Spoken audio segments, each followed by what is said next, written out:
વંદે ગુજરાત. નમસ્કાર મિત્રો, વર્ચ્યુઅલ ક્લાસરૂમમાં આપનું હાર્દિક સ્વાગત કરતા હું એમડી મોદી આનંદની લાગણી અનુભવું છું. આજે આપણે આઈટીઆઈમાં ચાલતા વિવિધ વ્યવસાયો પૈકી ઇલેક્ટ્રિક ગ્રુપમાંના જે ઇલેક્ટ્રિશિયન અને વાયરમેન બંને ટ્રેડમાં આવતા હાઉસ વાયરિંગ વિશે થોડી વિસ્તૃત સમજણ પ્રાપ્ત કરશું. આજના આપણા ટૉપિકમાં મુખ્યત્વે આપણે હાઉસ વાયરિંગ બનાવતી અગાઉ તૈયાર કરવામાં આવતી જે વિગતવાર અભ્યાસની સામગ્રીમાં લેઆઉટ પ્લાન, ત્યારબાદ પ્રિકોશન્સ એટલે કે સાવચેતીના પગલાં અને હાઉસ વાયરિંગના પ્રોટેક્શનમાં વપરાતી સ્પેશિયલ ડિવાઇસ વગેરે બાબતોનો આજે સમાવેશ કરેલો છે. તો ચાલો આપણે હવે આપણા ટૉપિક ઉપર વિગતે સમજણ પ્રાપ્ત કરીએ. હાઉસ વાયરિંગ લેઆઉટ કોને કહીશું? તો જેમ કોઈ આપણે મકાન બનાવવું હોય કે કોઈ બિલ્ડિંગનું બાંધકામ કરવાનું હોય તો એ રિયલમાં જ્યારે બાંધકામ કરતાં અગાઉ એનો જે આપણે પ્લાન બનાવીએ છીએ એન્જિનિયર મારફતે, સિવિલ એન્જિનિયર મારફતે કે એના માસ્ટર દ્વારા જે પ્લાન તૈયાર કરવાનો હોય તે જે તે બિલ્ડિંગનો પ્લાન કહેવાય.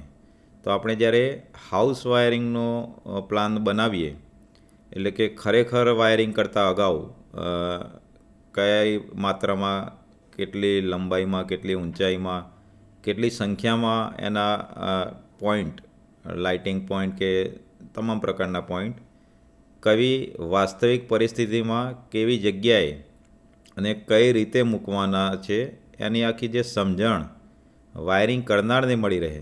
એટલે કે વાયરિંગ કરનાર એનાથી એડવાન્સમાં અગાઉથી જ અવગત થાય, જાણકાર બને, તે માટે જે આખો પ્લાન તૈયાર કરવામાં આવે છે તેને હાઉસ વાયરિંગનો લેઆઉટ કહેવામાં આવે છે. એટલે કે હાઉસ વાયરિંગ લેઆઉટ એ ઘરગથ્થુ વાયરિંગ અથવા તો કોઈ પણ પ્રકારનું જે વાયરિંગની પેટા સર્કિટો જે કરવાની હોય તેમાં ખૂબ જ અસરકારક રીતે અને ખામી વગર જો વાયરિંગ કરવું હોય તો હાઉસ વાયરિંગ લેઆઉટ ખૂબ જ જરૂરી બની રહે છે. હાઉસ વાયરિંગ લેઆઉટ બનાવતી વખતે જે તે જગ્યાનું તથા રૂમનું ચોક્કસ માપ લેવું પડે અને તે પ્રમાણે એની ડિઝાઇન તૈયાર કરવામાં આવે છે. હવે લેઆઉટ દોરવા માટે સામગ્રીમાં તો વિસ્તૃત ચર્ચા કરવાના જ છીએ, પણ ખાસ લેઆઉટ દોરતી વખતે જે વાયરિંગ દરમિયાન સપ્લાય કંપનીનું એનર્જી મીટર ક્યાં લગાવવાનું છે, ત્યારબાદ ડિસ્ટ્રીબ્યુશન બોર્ડ જે વાયરિંગમાં આવે તે ક્યાં લગાવવાનું છે, લાઇટિંગના પોઈન્ટ એટલે કે લેમ્પ, ટ્યુબલાઇટ અને પંખા તેમજ સોકેટના પોઈન્ટ કઈ જગ્યાએ કેટલી માત્રામાં લગાવવાના છે, તથા અન્ય કોઈપણ પ્રકારના જે પોઈન્ટ હોય તે પાવર પોઈન્ટ હોય કે હીટિંગ પોઈન્ટ હોય તે દિવાલ પર કઈ જગ્યાએ આવશે અને કઈ રીતે આવશે જે આનો આખો લેઆઉટમાં જ આપણે ઉલ્લેખ કરી દેવાનો હોય છે, જેથી વાયરમેન અથવા તો જે આનો ઇલેક્ટ્રિક કામ કરનાર જે ટેકનિશિયન હોય તે એકચ્યુઅલ વાયરિંગ કરતાં પહેલાં ખૂબ જ સમજણપૂર્વક આખું એનું જે વિગતે વાયરિંગનું આખું એના માઇન્ડમાં એક કોન્સેપ્ટ એટલે કે ખ્યાલ ફિટ કરી દે છે, જેથી તે ખૂબ જ સરળતાથી અને ખામી વગર આખું વાયરિંગ કરી શકે છે. હાઉસ વાયરિંગનું જે લેઆઉટ આપણે બનાવીએ તો એના માટે સૌથી અગત્યની વાત છે કે લેઆઉટ દોરવા માટે સામગ્રી કઈ તમારે વાપરવાની છે. તો લેઆઉટ દોરવા માટે પહેલાં તો કાગળ ઉપર ચોક્કસ માપ સાઇઝના આધારે આખો નકશો તૈયાર કરવાનો હોય છે. ત્યારબાદ તે નકશાના આધારે એકચ્યુઅલ જે મકાનની દિવાલો ઉપર તથા જે એની સીલિંગ ઉપર આખું માર્કિંગ કરવું પડતું હોય છે. અને આ માર્કિંગ કરવા માટે પ્લમ્બ એટલે કે ઓળંબાની જરૂર પડતી હોય છે. ત્યારબાદ સ્પિરિટ લેવલની જરૂર પડતી હોય છે, સૂતરની દોરી તથા વાદળી રંગની ગળી વગેરે સામગ્રીનો ઉપયોગ કરવો પડે છે. તો પ્લમ્બ એટલે કે ઓળંબાનો ઉપયોગ દિવાલ પર જ્યારે આપણે ઊભી અને કાટખૂણે લાઈન દોરવાની હોય ત્યારે કરવાનો હોય છે, જેથી વાયરિંગની જે પાઇપ અથવા તો જે લાઈન હોય તે એકદમ જ કાટખૂણે દિવાલ ઉપર રન થતી હોય છે. સ્પિરિટ લેવલનો ઉપયોગ સમાંતર આડી લાઈન દોરવા માટે કરવામાં આવે છે અને સ્પિરિટ લેવલનો એર બબલ બરાબર સેન્ટરમાં મધ્યમાં રહે એ પ્રમાણે સમક્ષિતિજ લાઇનમાં હોય તે આધારે માર્કિંગ કરી શકાય છે. એટલે કે હોરિઝોન્ટલ આડી સમક્ષિતિજ લાઇનમાં જ્યારે વાયરિંગની પાઇપ અથવા તો જે વાયરિંગની જે પ્રકારનું તમે વાયરિંગ કરવા માગો છો, બેટન વાયરિંગ હોય તો બેટન કે પાઇપ વગેરે એકદમ સમક્ષિતિજ લાઇનમાં પસાર થાય તેના માટે આ સ્પિરિટ લેવલનો ઉપયોગ કરવાનો હોય છે. આના માટે સૌથી પહેલાં દિવાલ ઉપર 2 થી 4 પોઈન્ટનું માર્કિંગ કરવાનું હોય છે. ત્યારબાદ તેના પર દોરી રાખવાની હોય છે અને એને ગળીવાળી કરીને દોરીને સહેજ દૂરથી કરવાથી એ આખું માર્કિંગ થઈ જતું હોય છે. એ જ રીતે ઓળંબાની મદદથી ઊભી લાઈન પણ દોરી શકાય છે. હવે અગત્યની બાબત જોઈએ તો રૂમનું સેન્ટર લેવું પડે છે. તો પંખાના અથવા તો બીજા સીલિંગ રોજ એટલે કે છત ઉપરની જે ટ્યુબલાઇટોને બધું લગાવ્યું હોય એના માટે સેન્ટર ઉપર જે પોઈન્ટ લગાવવાના હોય તો એ રૂમનું સેન્ટર ખાસ કઈ રીતે લેવું એ ધ્યાનમાં રાખવા જેવું છે. કાટખૂણે જે 2 દિવાલો ટચ થતી હોય એને દોરીથી માપીને એ દોરીનું અડધું માપ કરવામાં આવે છે અને ત્યારબાદ બંને જે રેખાઓ ત્યાં છેદે તે આખી છેદન બિંદુ અથવા તો જે છેદવાનો જે ભાગ હોય એ ભાગે રૂમનું સેન્ટર પોઈન્ટ નક્કી થતું હોય છે. હાઉસ વાયરિંગનો લેઆઉટ જે બનાવીએ તો ખરા, પણ એના માટે અમુક બાબતો આપણે ખાસ ધ્યાનમાં રાખવાની હોય છે. કારણ કે જે લેઆઉટ છે એ એનો પ્લાન છે અને એના આધારે જ આખું વાયરિંગ તમારે આગળ ધપાવવાનું હોય છે. એટલે એ લેઆઉટમાં કોઈ ક્ષતિ ના રહી જાય એ ખાસ બાબત ધ્યાનમાં રાખવાની હોય છે. કારણ કે જો પ્લાનિંગ જ તમારું ખોટું થયું હોય તો આગળ વાયરિંગમાં પણ ક્ષતિ આવે અથવા તો અગવડતાભર્યું વાયરિંગ થઈ જાય. તો મિત્રો, હું કહું એટલી બાબતો જો ધ્યાનમાં રાખશો તો હાઉસ વાયરિંગ ખૂબ જ અસરકારક રીતે અને ક્ષતિયુક્ત થશે. સૌથી પહેલાં સ્વિચ બોર્ડની પોઝિશન દરવાજાની ડાબી સાઈડે જ હોવી જોઈએ. ઇન્ડિયન ઇલેક્ટ્રિસિટી રૂલ પ્રમાણે કોઈપણ સ્વિચ બોર્ડ હોય એની પોઝિશન દરવાજાની ડાબી સાઈડ હોવી જોઈએ. બીજા નંબરે સ્વિચ બોર્ડની ઊંચાઈ ભોંય તળિયાથી 1.5 મીટર હોવી જોઈએ. એટલે કે 1.5 મીટર એની ઊંચાઈ હોવી જોઈએ સ્વિચ બોર્ડની.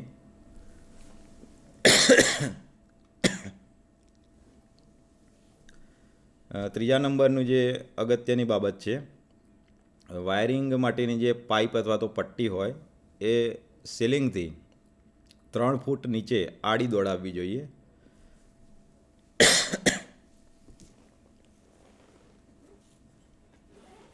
ચોથા નંબરનું જે અગત્યની બાબત હું કહું તો સ્વિચ બોર્ડ સિવાયની બધી જ માઉન્ટિંગ એસેસરીઝ એ ભોંય તળિયેથી 2.5 મીટર એટલે કે 2.5 મીટરની ઊંચાઈએ લગાવવી જોઈએ. પાંચમા નંબરની બાબત એ છે કે મેઇન સ્વિચ એટલે શું? તો મિત્રો, ઘરનું જે આખું સમગ્ર વાયરિંગ હોય, બિલ્ડિંગનું વાયરિંગ, એને એક જ જે સ્વિચથી કંટ્રોલ કરવામાં આવે તે એની મેઇન સ્વિચ થાય છે. અને ડિસ્ટ્રીબ્યુશન બોર્ડ કે જ્યાંથી પાવર વહેંચાય છે, લોડ વહેંચાય છે, તે ભોંય તળિયેથી 2 મીટર જેટલી ઊંચાઈએ રાખવું જોઈએ.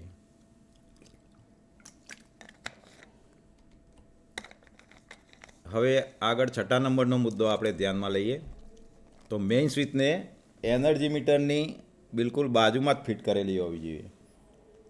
આ ઇન્ડિયન ઇલેક્ટ્રિસિટીનો એક અગત્યનો નિયમ છે કે મેઇન સ્વિચને એનર્જી મીટરની બાજુમાં જ ફિટ કરેલી હોવી જોઈએ. ત્યારબાદ લેઆઉટ મુજબ દિવાલની બહારની તરફ ખુલ્લી જગ્યા પર સ્વિચ બોર્ડ લગાવવા નહીં. અને આવી જગ્યાએ જો લગાવવાની જરૂર ઊભી થાય, લેમ્પ પોઈન્ટ કે કોઈપણ એવા પોઈન્ટ, ઇલેક્ટ્રિકલ પોઈન્ટ, તો વેધરપ્રૂફ ફિટિંગ અને વેધરપ્રૂફ એસેસરીઝનો ઉપયોગ કરવો જોઈએ, જેથી વરસાદ, તાપ, તડકાની એના પર અસર થાય નહીં. હવે આગળનો મુદ્દો જોઈએ. એનર્જી મીટર અને ડિસ્ટ્રીબ્યુશન બોર્ડની સામેની બાજુ ઓછામાં ઓછી 1 મીટર ખુલ્લી જગ્યા મળી રહે તે રીતે વાયરિંગનું લેઆઉટ તૈયાર કરવું જોઈએ. આ મુદ્દો બહુ સમજવા જેવો છે મિત્રો. એનર્જી મીટર અને ડિસ્ટ્રીબ્યુશન બોર્ડ કે જ્યાંથી સમગ્ર વાયરિંગનું કંટ્રોલિંગને સંચાલન થતું હોય છે, તો ત્યાં એ જગ્યા ઓછામાં ઓછી 1 મીટર ખુલ્લી મળી રહેવી જોઈએ. અન્યથા હમણાં જ આપણે જોયું તો એક દુર્ઘટના થઈ હતી. અમદાવાદમાં એક એપાર્ટમેન્ટ નીચે મીટર બોર્ડ બધા લગાવેલા હોય અને ત્યાં કોઈ ફોલ્ટ હતો, તે ફોલ્ટના કારણે આગ લાગી હતી અને 2 વ્યક્તિના મૃત્યુ પણ થયા હતા ગુંગળાવાથી મરવાથી. તો આ જે મુદ્દો મેં જે કહ્યો, 1 મીટર ઓછામાં ઓછી ખુલ્લી જગ્યા મળી રહે, તો જ્યારે કંઈક એનું કામકાજ કરવાનું હોય ડિસ્ટ્રીબ્યુશન બોર્ડ એનર્જી મીટર ઉપર, તો એ સહેલાઈથી થઈ જાય. ફોલ્ટ ફાઇન્ડિંગ થાય, ફોલ્ટ દૂર કરવાના હોય, એટલે કે સફોકેશનવાળી જગ્યા ન હોવી જોઈએ. એટલે ખુલ્લા સ્પેસમાં 1 મીટરવાળી ખુલ્લા સ્પેસમાં જ આ બંને ઇન્સ્ટોલ કરવા જોઈએ. તો આપણો લેઆઉટ બનાવતી વખતે આટલી બાબતો તો ચોક્કસ ધ્યાનમાં રાખવાની જ હોય છે. અત્રે આપણે આખો સમગ્ર બિલ્ડિંગનો લેઆઉટ અહીંયા જોઈએ છીએ કે બહાર ઓટલો છે એટલે કે ઓસરીનો ભાગ છે, ત્યારબાદ ડ્રોઈંગ રૂમ, જે મોટો ડ્રોઈંગ રૂમ હોય, બેઠક ખંડ, દિવાન ખંડ જેને કહીશું, એમાં જુઓ 2 ફેન પોઈન્ટ લગાવેલા છે, ટ્યુબલાઇટના પણ 2 પોઈન્ટ છે, ત્યારબાદ લેમ્પ પોઈન્ટ છે એટલે કે ઝુમ્મરનો પોઈન્ટ ત્યાં સેટ થઈ શકે.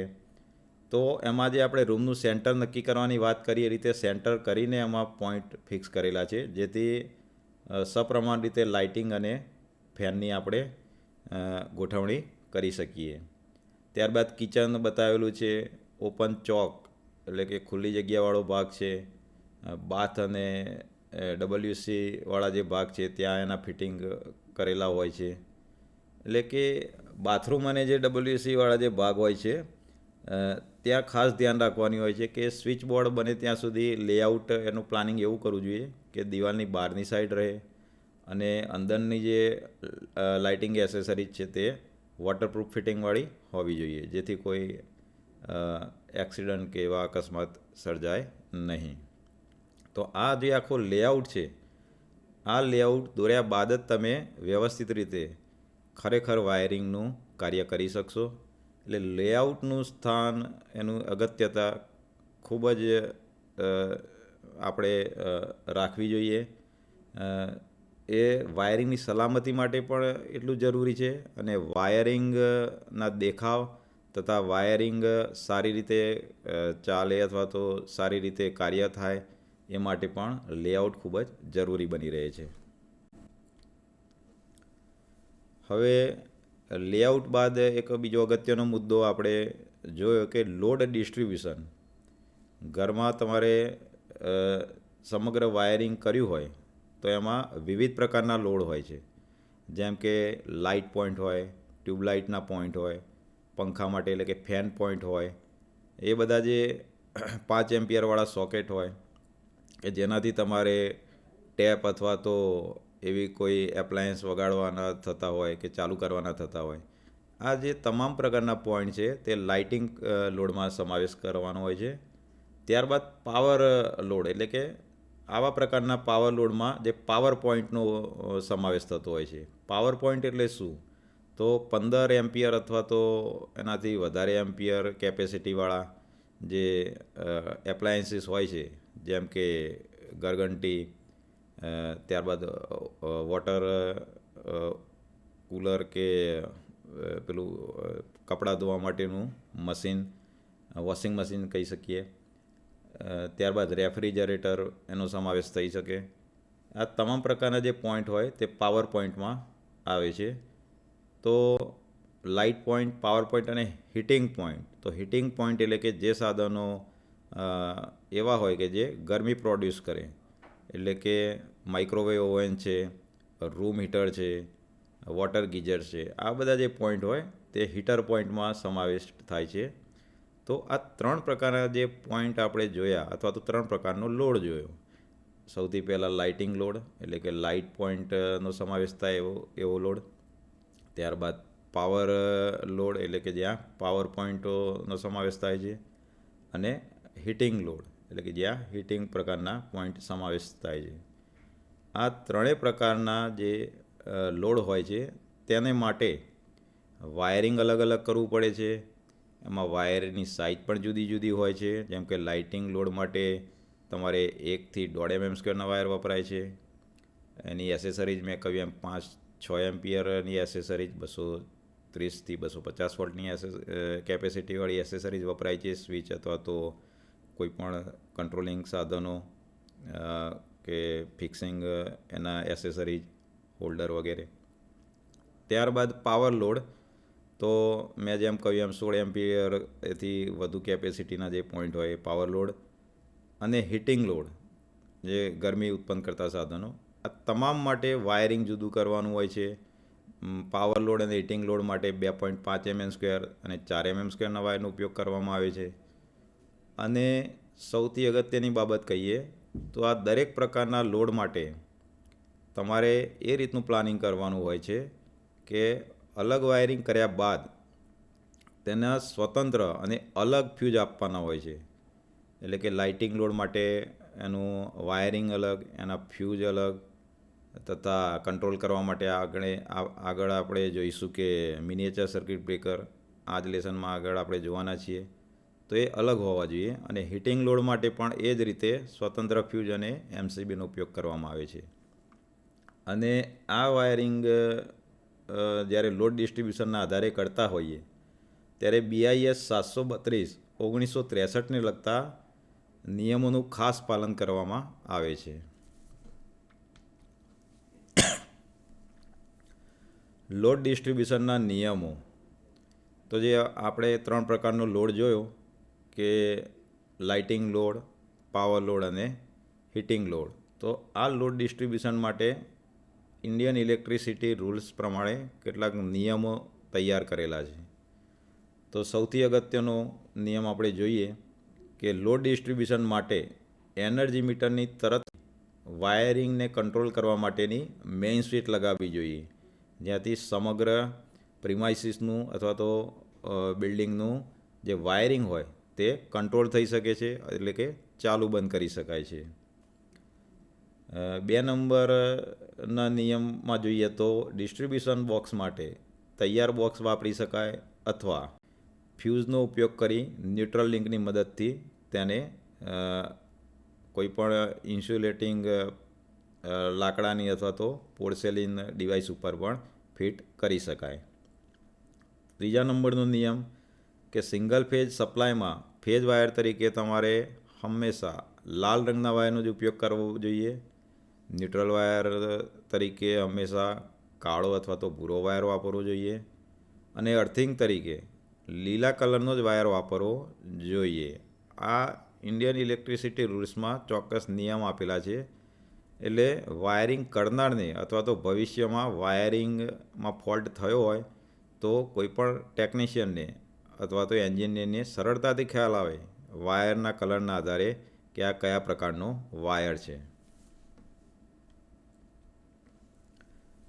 નિયમ નંબર 4માં જોઈએ તો 3 ફેઝ વાયરિંગ માટે ખાસ 3 ફેઝ હોય છે. તો 3 ફેઝ માટે અનુક્રમે લાલ, પીળો અને વાદળી કલરનો વાયર વાપરવામાં આવે છે. જ્યારે ન્યુટ્રલ માટે બ્લેક કલર એટલે કે કાળા કલરનો વાયર વાપરવામાં આવે છે. અને અર્થિંગ માટે તો લીલા કલરનો વાયર નક્કી જ હોય છે કે અર્થિંગ માટે લીલા કલરનો વાયર વાપરવામાં આવે છે.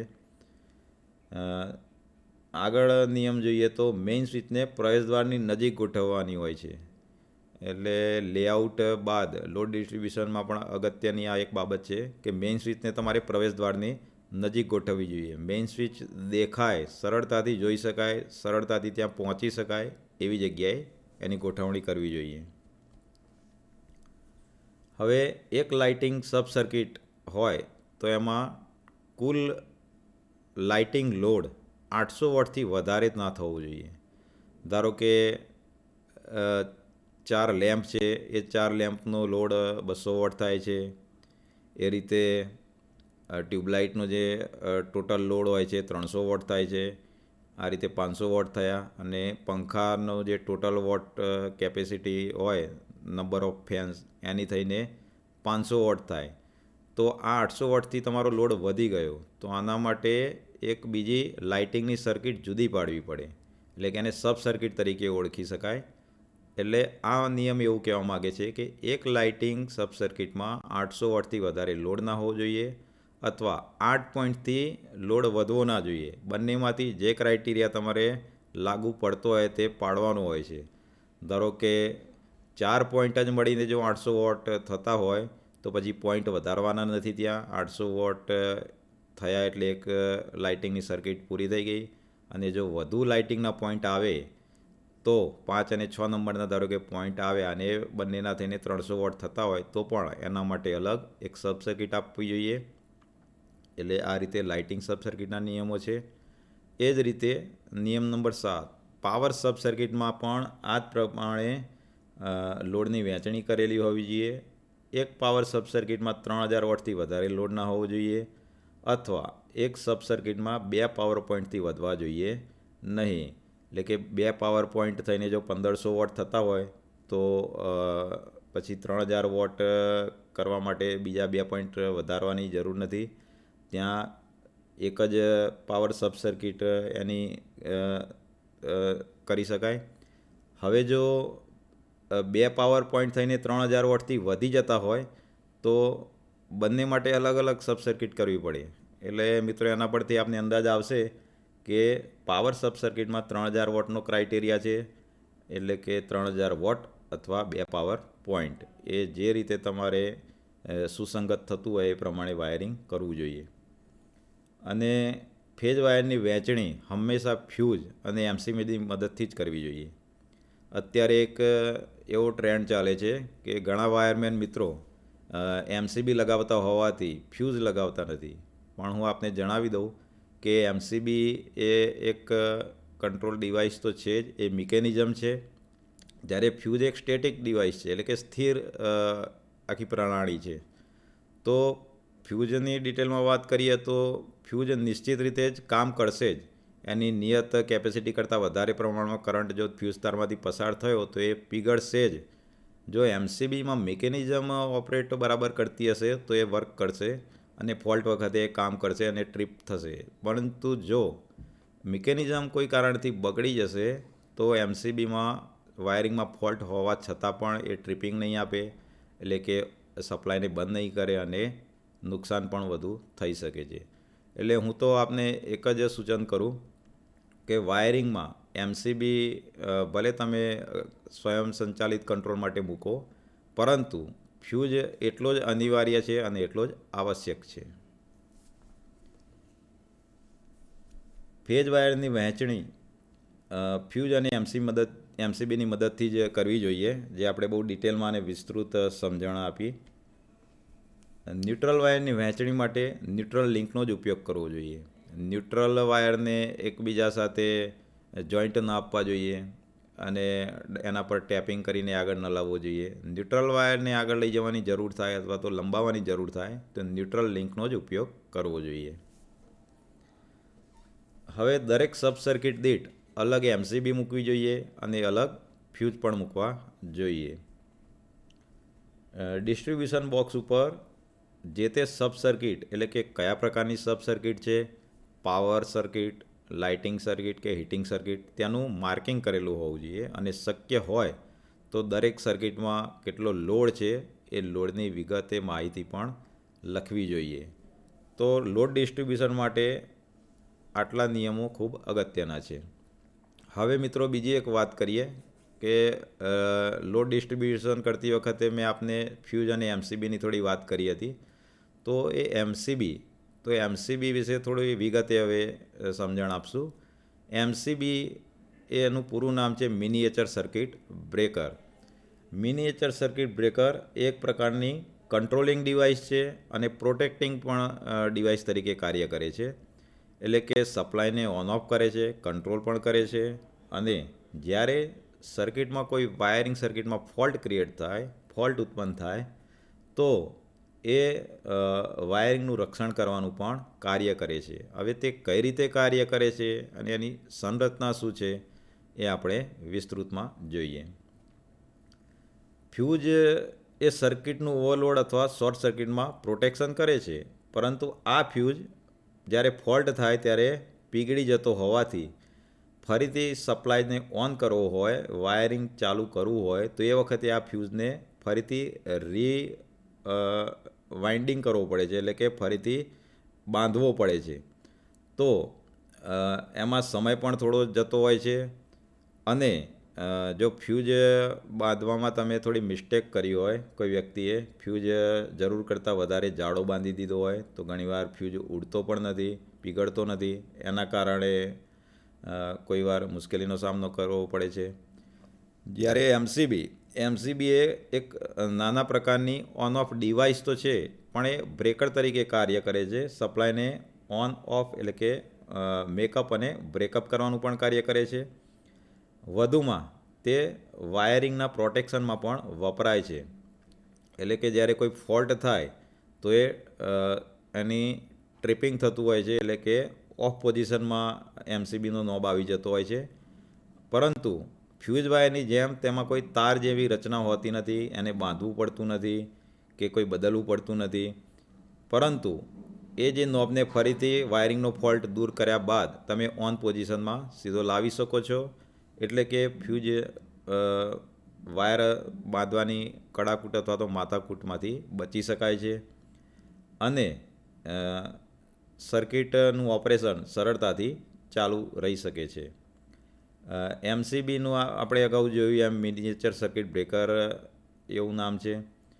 અને ફ્યુઝ અને મેઇન સ્વિચના બદલે એ ટેકનિકનો ઉપયોગ વધુ માત્રામાં કરવામાં આવે છે. પણ મેં કહ્યું તેમ ફ્યુઝ એ પાયાની જરૂરિયાત છે અને વધારાના પ્રોટેક્શન માટે તમે એમસીબી લગાવો તે બરાબર છે, પરંતુ ફ્યુઝની અવેજીમાં એમસીબી લગાવવી જોઈએ નહીં.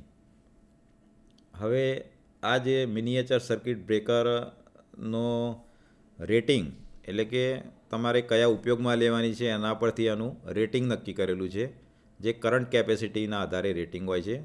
મોટે ભાગે લાઇટિંગ લોડ માટે જે મિનિએચર સર્કિટ બ્રેકરનો આપણે ઉપયોગ કરતા હોઈએ છીએ તે 6 એમ્પિયર, પછી 10 એમ્પિયર એ રીતે એમ્પિયર કેપેસિટીમાં અને 220 વોલ્ટથી માંડીને 250 વોલ્ટ સુધીની કેપેસિટીમાં મળે છે. જ્યારે પાવર પોઈન્ટનું કંટ્રોલિંગ અથવા તો વાયરિંગ કરવાનું થતું હોય તો એની જે એમસીબી છે તે 15થી 16 એમ્પિયર, 25 એમ્પિયર, 32 એમ્પિયર એ રીતે અલગ અલગ માત્રામાં મળી શકે છે. અને મેઇન સ્વિચ તરીકે તમારો જે ટોટલ લોડ હોય તો એના આધારે સમગ્ર વાયરિંગનું મેઇન સ્વિચના અંતે એક મેઇન એમસીબી પણ મૂકી શકાય છે. તો એ એમસીબીનું રેટિંગ 32 એમ્પિયર કે 63 એમ્પિયર એ રીતનું પણ હોય છે. આ રીતે એમસીબીનું જે રેટિંગ હોય છે લોડના આધારે, એમ્પિયર કેપેસિટીના આધારે નક્કી થતું હોય છે. તદુપરાંત એની કયા પ્રકારની એપ્લિકેશનમાં એનો એટલે કે ઉપયોગ કરેલો હોય છે, એટલે કે ફેઝ વાયરનું ફક્ત કંટ્રોલ કરવું હોય તો એ સિંગલ પોલ પ્રકારની એમસીબી હોય છે. જ્યારે ફેઝ અને ન્યુટ્રલ બંનેનું કંટ્રોલ કરવું હોય તો એ ડબલ પોલ પ્રકારની એમસીબી હોય છે.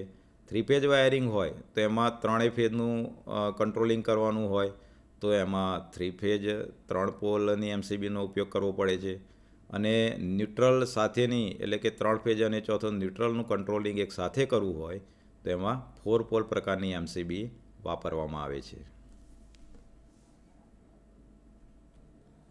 3 ફેઝ એમસીબી 415થી 440 વોલ્ટની કેપેસિટીમાં મળે છે અને ampere capacity 16 ampere, 32 ampere, 63 ampere કે એનાથી વધારે પણ એમ્પિયર કેપેસિટીમાં મળી શકે છે. હવે એમસીબી કઈ રીતે કાર્ય કરે એ આપણે જોઈએ. તો એમસીબીને સ્વિચ તરીકે તો આપણે ઓન ઓફ કરી જ શકીએ છીએ, પરંતુ જ્યારે સર્કિટમાં ઓવરલોડ થાય છે એટલે કે જરૂર કરતાં વધારે લોડ સર્કિટમાં સર્કિટ સાથે જોડાય ત્યારે સર્કિટમાંથી લોડ કરંટ વધારે પ્રમાણમાં વહેતો હોય છે. એ વખતે આ એમસીબીની અંદર એક સ્ટ્રીપ હોય છે, બાયમેટાલિક સ્ટ્રીપ. એ સ્ટ્રીપ આ ફોલ્ટને સેન્સ કરે છે એટલે કે જાણે છે અને વધારે પડતા કરંટને કારણે જે ગરમી પ્રોડ્યુસ થાય એનાથી એ કોન્ટેક્ટ છૂટા કરી દે છે અને એમસીબીને ઓફ પોઝિશનમાં લાવી દે છે. હવે જો શોર્ટ સર્કિટ થાય તો અંદર એક સોલેનોઇડની રચના હોય છે.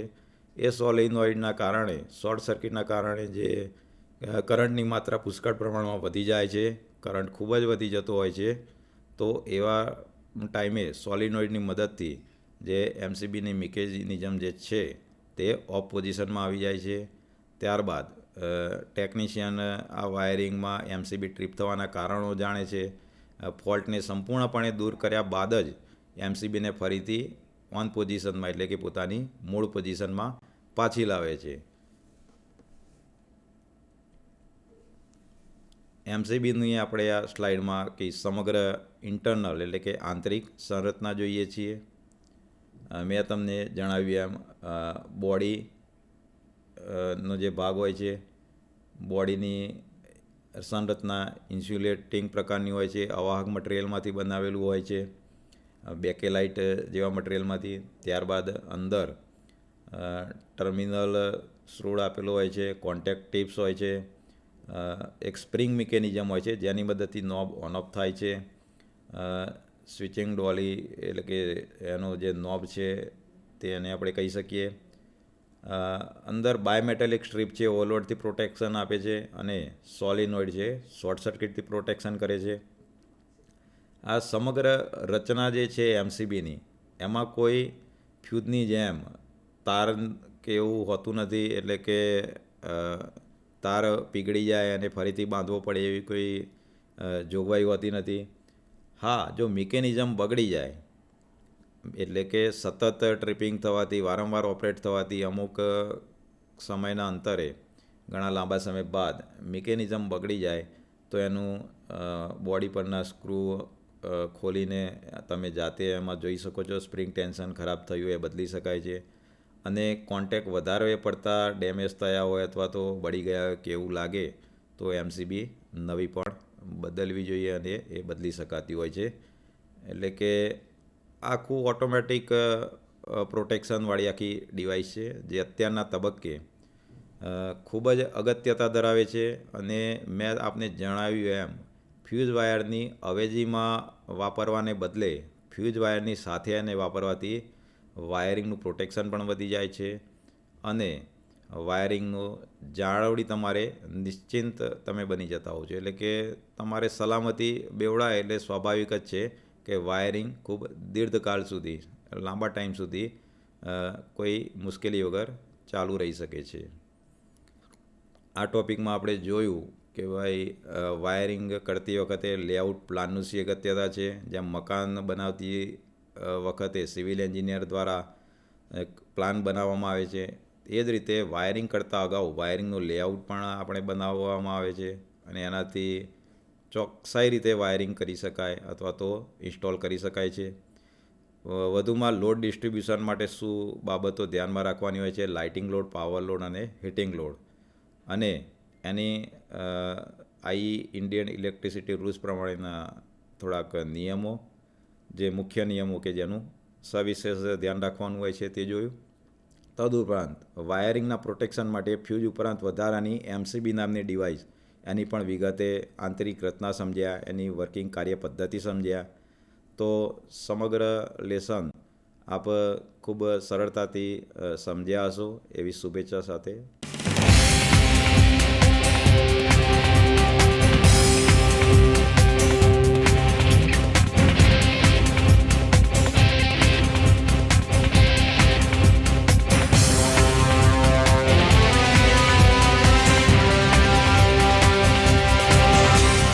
વંદે ગુજરાત.